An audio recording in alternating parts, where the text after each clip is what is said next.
everyone! 皆さんこんにちは、りなです。今日の動画は日本にいながらペラペラになれる勉強法というテーマでお話ししていきます。留学せずにお金をかけずにできる勉強法を知りたいっていう方はこの動画必見です。で、今回はですね、私が運営している英会話スクール Wings の講師の一人であるそよか先生にお話を聞いてきました。そよか先生は日本生まれ日本育ちで、今カナダの大学に通ってるんですけど、聞いたところカナダの大学に入学するまでは海外の旅行経験とか留学経験一切ないんですね。Wings の講師になってくれた時点でももうすでにペラペラでした。なので文字通り日本にいながら英語を習得したっていうパターンですね。今回は全部英語オールイングリッシュでインタビューをしてきたので、英語学習頑張ってる方はぜひどれぐらい理解できるかなっていうのをチャレンジしてみてください。今日の動画の流れはこちらです。まず最初にそよか先生の英語インタビューです。いつ頃英語の勉強を始めたの？あと当時のレベルはどれくらいだったの？とか、自分の独学経験を通して最も効果的だと思う勉強法は何？であったりとか、あと結論、留学せず英語ペラペラになるには何をしたらいいの？これらに対する答えをインタビューを通してお伝えしていきます。あと最後にまとめとして英語を話せるようになるためのコツを3つに絞って解説しています。こちらのチャンネルでは通勤中や寝る前のスマホタイムなど10分ぐらいの隙間時間で英語ノウハウを学べる動画を配信していきます。忙しくてなかなか勉強できないけど喋れるようになりたい、そんな人はぜひチャンネル登録お願いします。高評価もいただけるとすごい嬉しいです。それでは早速オールイングリッシュのインタビュー動画に進んでいきましょう。 Let's get started!Okay, let's get started. So today, thank you very much for taking your time. Of course. Thank you. And today I'd like to ask about your experience of self-study. Because now you're in Canada as a university student, but I think you had an experience of struggling with English learning before. Yeah. So today I'd like to ask you some questions. So first is, in the first place, when did you start to study English? Yeah, so I started learning English when I was 7 or 8 years old. 7 or 8? Oh, that's so early. Yeah. Okay. Am I speaking too fast? I think I am. No problem. Yeah. Okay. So if I couldn't yes. catch what you're saying, I'm gonna ask you. Okay. Yeah. Yes. So 7 or 8 years old, that's when I started learning English. I started to go to an English conversation school in Japan. In Japan, I see. Did you choose yourself? Did you choose a school yourself, or your parents asked you? Yeah, my parents made me to go there. I see. Were you motivated at the time? I don't think so. Oh, really? I don't remember because I was a child, but I didn't like to try new things. I was so introverted. Yeah. So I don't think I enjoyed at first. Really? Yeah. Yeah, to be honest. Wow. So when did you start to have fun at the school, English conversation school? I don't really remember. Okay. But my teachers were so nice, and I got along with them. So I think that's the biggest reason why I enjoyed English. I see. Yeah. Teachers are always important. Environment is so important. I see. Okay. So how was your level at the time when you entered the English conversation school? I had no idea what English was. Oh, okay. Because I just started learning when I was a child. Yeah. I didn't even understand Japanese, I guess, because I was such a small child. Yeah. But so at first I was just doing what others were doing, and then see my teacher's reaction. Yeah. How they react to what I did, and gradually I learned, okay, this is wrong and this is right. Oh, I see. Yeah. You're learning so, like yeah. that Yeah. little by little. So what kind of class did you take? All English kind of class? Or Japanese teachers explain to you? They were both Japanese and American teachers. Yeah. But basically, I had all English classes. Oh, all English. Wow, great. Yeah, we were not allowed to talk Japanese. Oh, really? Is there any penalty if you speak Japanese in the class? Some teachers will do. Oh, what kind of penalty is it? So if we speak good English, we get points. But if we speak Japanese, they remove points. Ah, so there's no punishment. Okay. Yeah. Only plus point or minus point. But it was not like a real punishment. Okay. Yeah. I got it. To motivate students. Yeah. Oh, I see.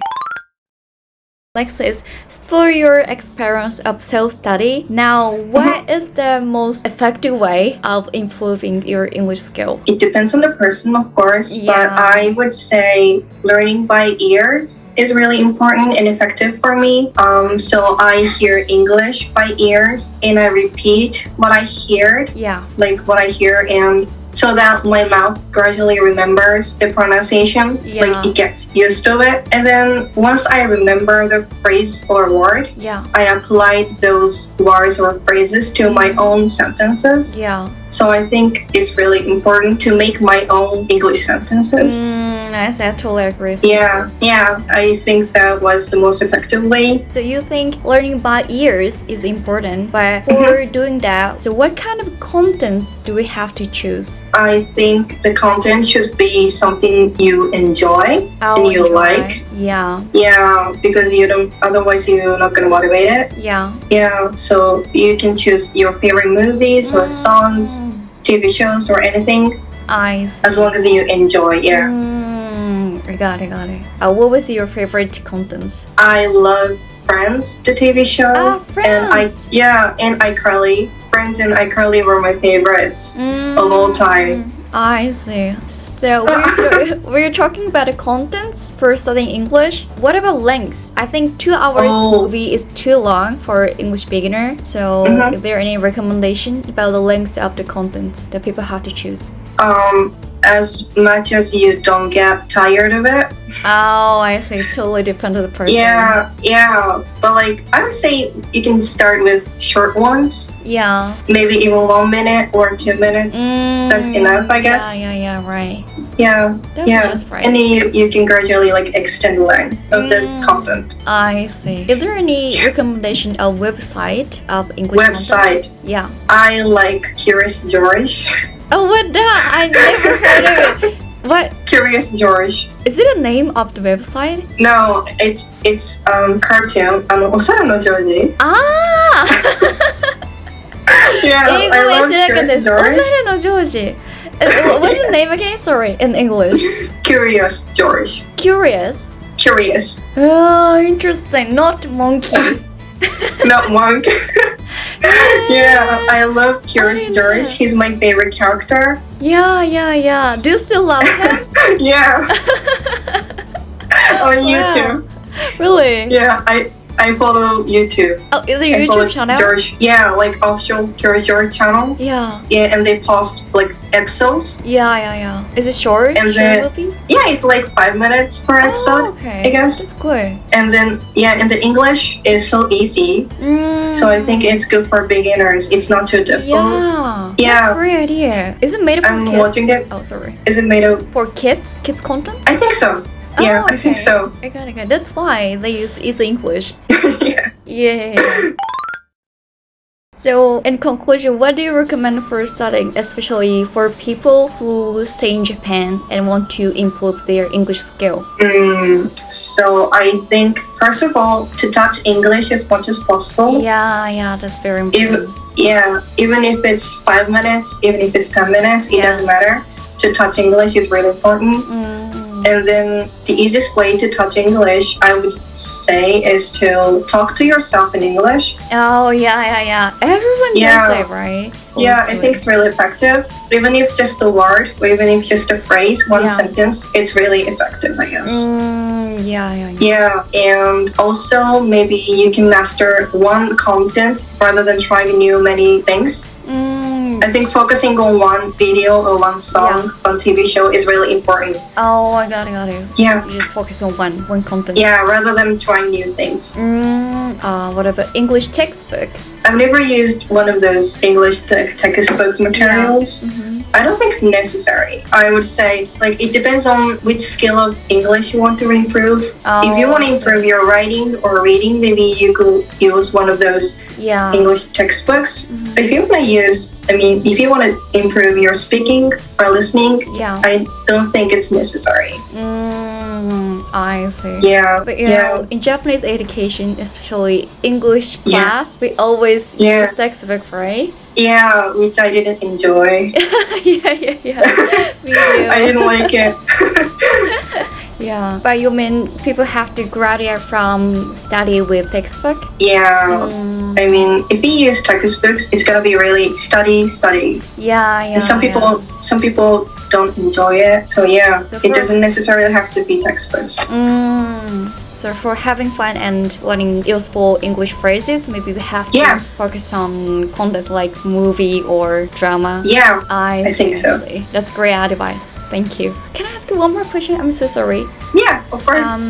You say to talk English yourself is one good way to study English, but for a beginner, I think it's totally difficult to make phrases. If you cannot make your own phrases in terms of vocabulary, how can we make? Yeah, so before trying to make your own sentences, I think it's important to remember particular phrase or sentence. Yeah. For example, let's say I love friends, and then there are so many iconic lines, iconic phrases, and then I pick one of those phrases and then repeat the phrase until I remember. Yeah, so that my mouth gets used to it, gets used to the pronunciation, and then we can pronounce smooth, naturally. And then once you got used to the phrase, you can change one part of the sentence or phrase and apply to your own sentences. Oh, I see. Yeah. You can make original phrase like that. Yeah. Oh, I got it. Yeah. Okay, so thank you so much for watching the video. If you have any questions, please let us know on the comment. Okay, thank you. いかがだったでしょうか？これ聞いたことあるっていう勉強法ありましたか？インタビューの内容をもとに英語ペラペラになるための勉強のコツを3つにまとめると、1つは毎日5分だけでも触れて英語学習を習慣化する。2つ目はまず1単語から独り言英語にトライする。3つ目、教材はたくさん買わずに好きな動画、短いもの1本に絞る。これがコツになります。これ私も全部同じ勉強法を経験してきたので、効果がある勉強法として強くお勧めします。特に教科書ベースで勉強していくような日本の英語教育に慣れている方は、たくさん教材を買ったのにやりきれず終わっちゃったり、やりきったはいいけど結局これ効果あるのって実感が湧かないっていう方もいらっしゃると思います。スピーキングは話すことでしか鍛えられないですし、逆に言うとリスニングも絶対聞かないと一生聞き取れるようにならないですよね。なので自分の英語の目的に合った学習を進めていきましょう。今日取材に協力してくれたそよか先生に質問がある方はぜひコメント欄で教えてください。あとそよか先生の無料体験レッスンを受けることもできるので、興味がある方は概要欄の体験レッスン申し込みページから詳細を確認してください。あと最後にもう一つお知らせです。英語の独学法をもっと知りたいという方は公式 LINE に登録すると、留学せず英語を習得した 94% の人がやっている共通のことという10分のプレゼント動画をすぐにゲットできるので、ぜひ見てみてください。Okay, thank you so much for watching this video. I hope our information helps your English learning. See you at the next video. Bye!